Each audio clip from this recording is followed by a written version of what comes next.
1947 June 3న British viceroy Lord Mountbatten మనం కోరుకున్న స్వేచ్ఛనిస్తూనే దేశం 2 ముక్కలుగా విడిపోక తప్పదు అనే సంచలనమైన ప్రకటన చేశారు.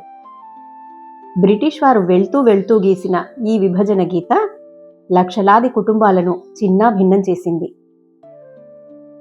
దేశం ముక్కలవుతున్న ఈ క్లిష్ట సమయంలో మిగిలిన 565 సంస్థానాలను విడిపోకుండా ఏకం చేసి అఖండ భారతాన్ని నిలబెట్టిన ఘనత సర్దార్ వల్లభాయ్ పటేల్కే చెందుతుంది.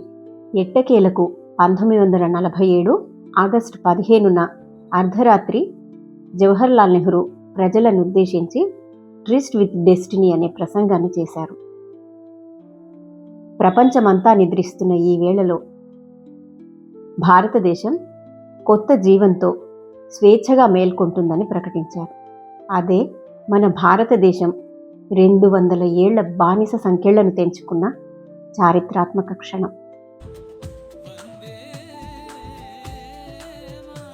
ఈ చరిత్రంతా చిన్నప్పుడు మనం పుస్తకాల్లో చదువుకున్నదే. అయినా మరొకసారి ఆ స్ఫూర్తిని గుర్తు చేసుకోవడానికి, మన పిల్లలకు మన దేశం యొక్క గొప్పతనాన్ని తెలియజేయడానికి నేను చేసిన చిన్న ప్రయత్నమే ఈ స్వాతంత్ర్యోద్యమ సిరీస్. ఈ వీడియోలను మీరు చూడండి, మీ పిల్లలకు చూపించండి. చరిత్రని గౌరవిద్దాం, దేశాన్ని ప్రేమిద్దాం. జై హింద్.